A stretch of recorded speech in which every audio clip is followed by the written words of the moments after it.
صفحہ نمبر 38 آیت نمبر ہے 47 آیت نمبر ہے 47 بسم اللہ الرحمن الرحیم، بلکہ آیت نمبر ہے 46 بسم اللہ الرحمن الرحیم۔ الحمد للہ رب العالمین والصلاة والسلام علی سید الانبیاء والمرسلین وعلی آلہ واصحابہ اجمعین، اما بعد فاعوذ باللہ من الشیطان الرجیم، بسم اللہ الرحمن الرحیم۔ قل ارأيتم إن أخذ الله سمعكم وأبصاركم وختم على قلوبكم من إله غير الله يأتيكم به انظر كيف نصرف الآيات ثم هم يصدفون۔ قل أرأيتكم إن أتاكم عذاب الله بغتة أو جهرة هل يهلك إلا القوم الظالمون۔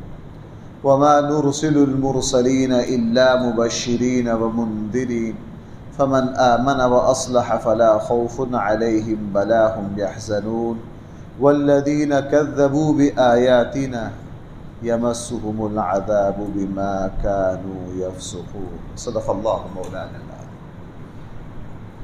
اللہ جل جلالہ نے ارشاد فرمایا، لوگو تم اس بات پر غور نہیں کرتے ہو، اللہ جل جلالہ نے تمہیں جو سننے کی، دیکھنے کی، چلنے کی، سمجھنے کی صلاحیت دی ہے، اگر اللہ تعالیٰ اس کو واپس لے لے تو تم میں سے کون ہے جو تمہیں یہ قوتیں دوبارہ دے دے؟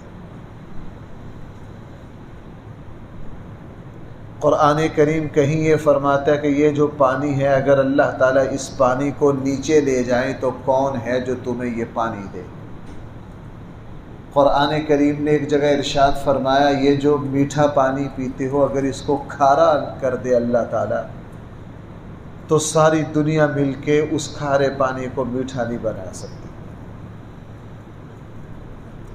اور اسی آیت کا دوسرا مطلب، دوسرا رخ یہ بن گیا کہ ہم نے جو تمہیں یہ دیکھنے کی، سننے کی، بولنے کی، سمجھنے کی صلاحیت دی ہے، یہ اس لیے نہیں کہ ان بہترین قوتوں کو، صلاحیتوں کو اللہ کی نافرمانی میں خرچ کرو۔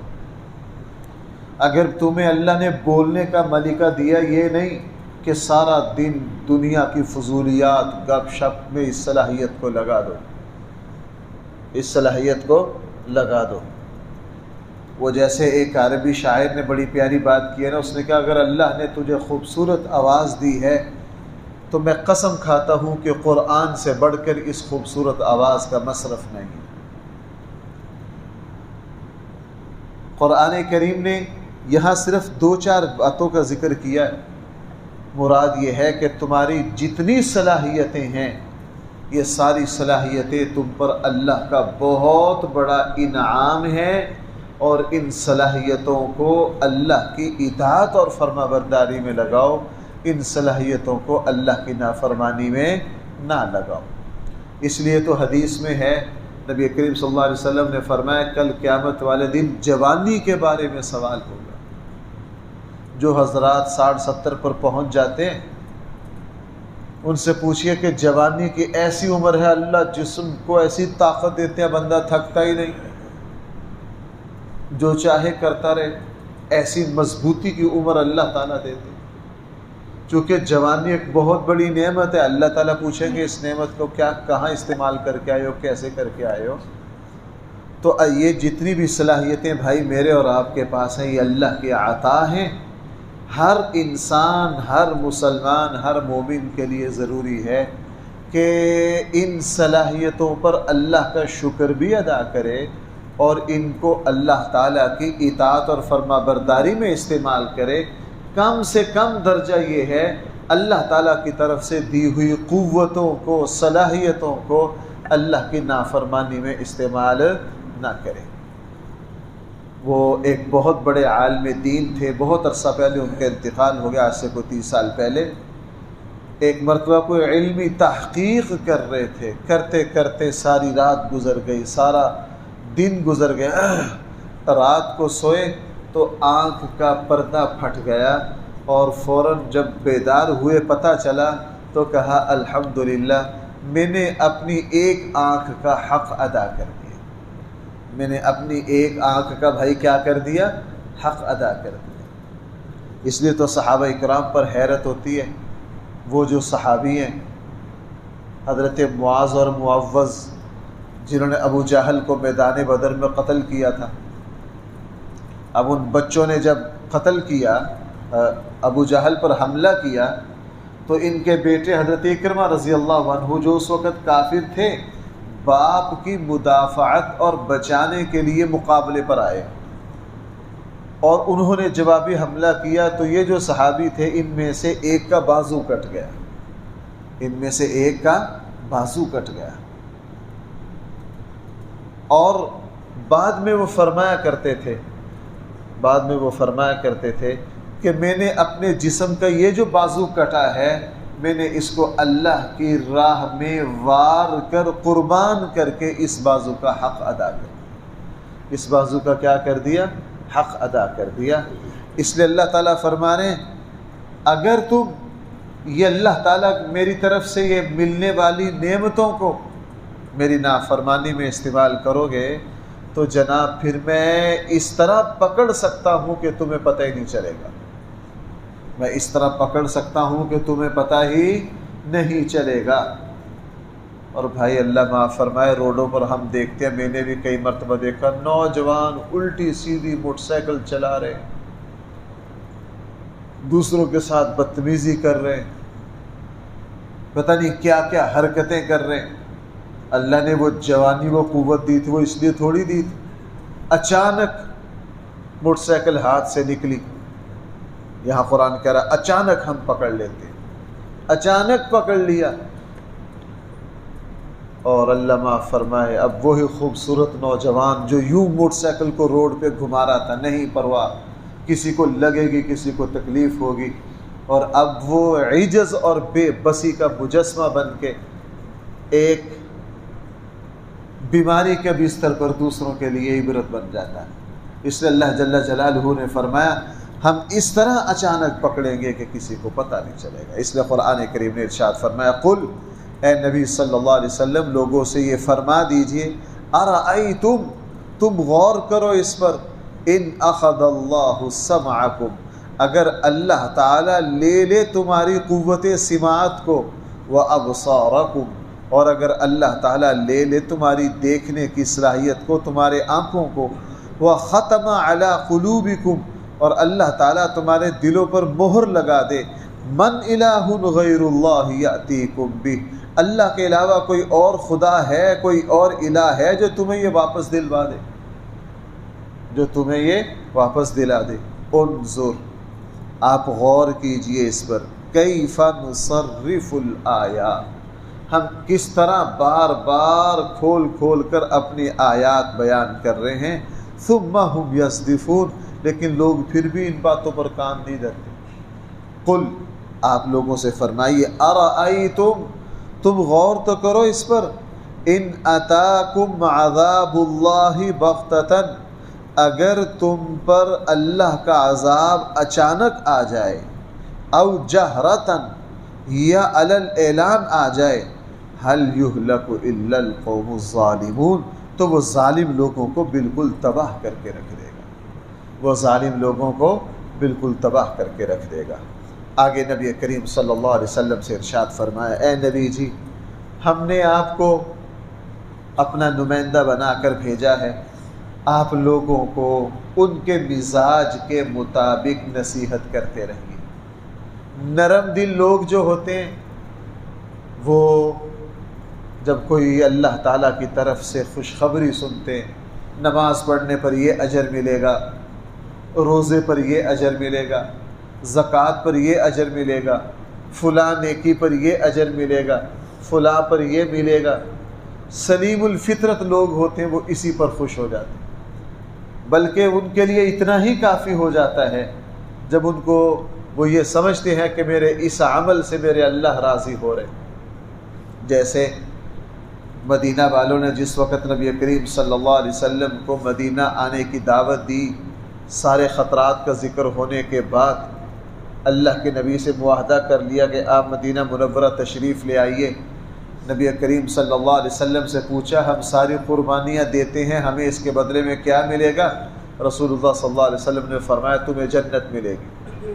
تمہیں کیا ملے گی؟ ہاں جنت ملے گی۔ وہ اسی پر خوش ہو گئے، اسی پر راضی ہو گئے۔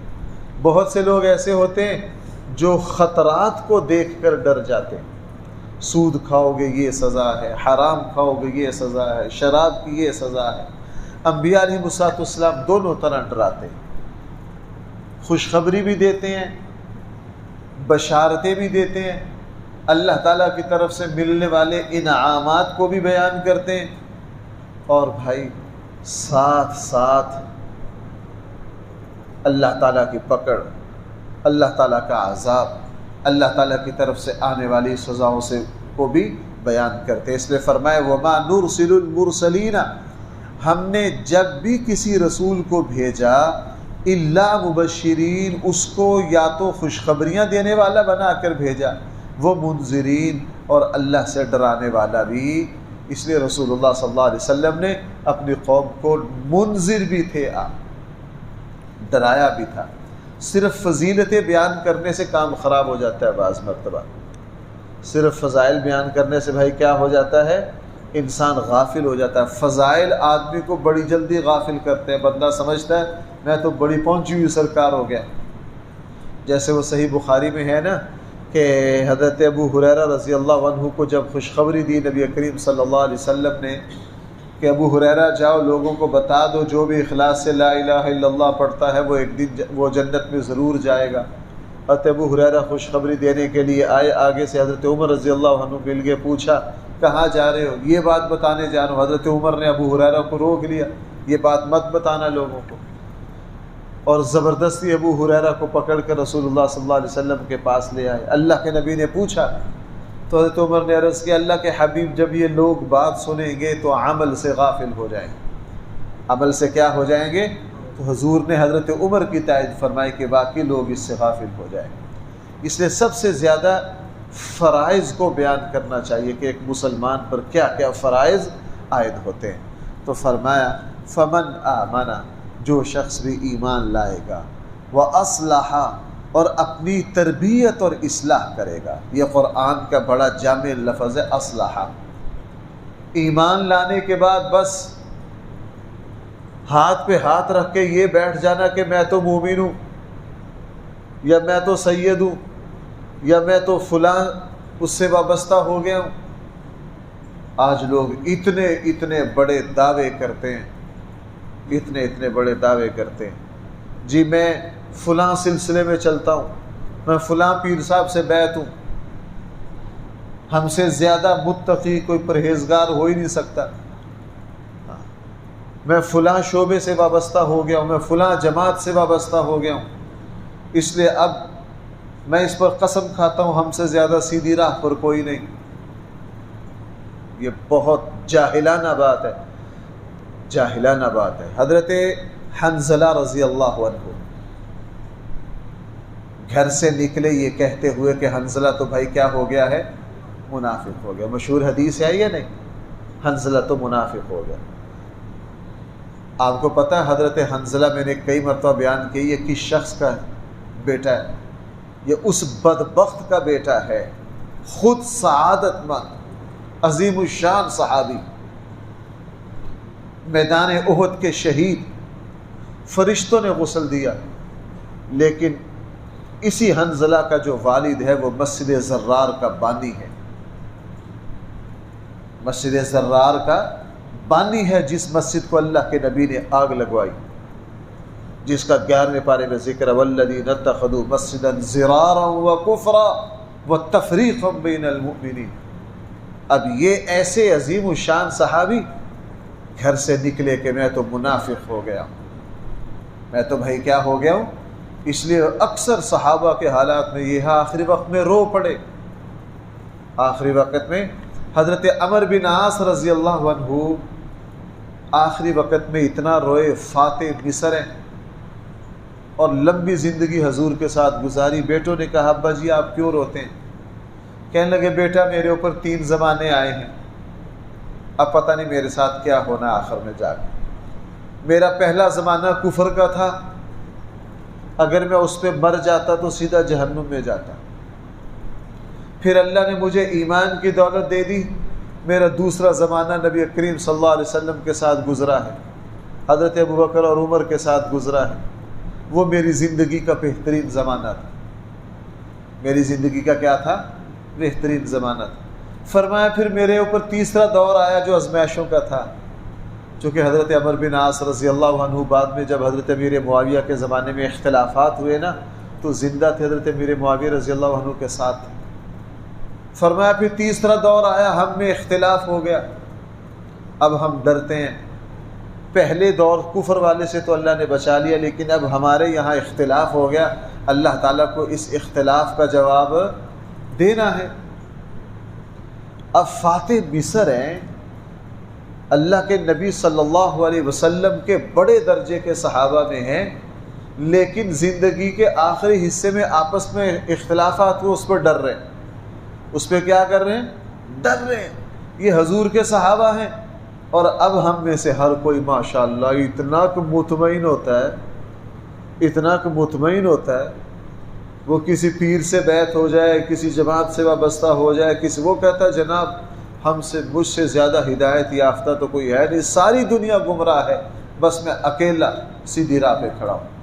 بھائیوں میں آپ سے سچی بات عرض کروں، جو بندہ جتنا متقی پرہیزگار صاحب تقوی اور صاحب علم ہوتا ہے وہ اتنا ہی خطرات محسوس کرتا ہے، وہ اتنا ہی ڈرتا ہے، اس کی زبان پر دعویٰ نہیں آتا، اس کی زبان پر بڑی بڑی باتیں نہیں آتی۔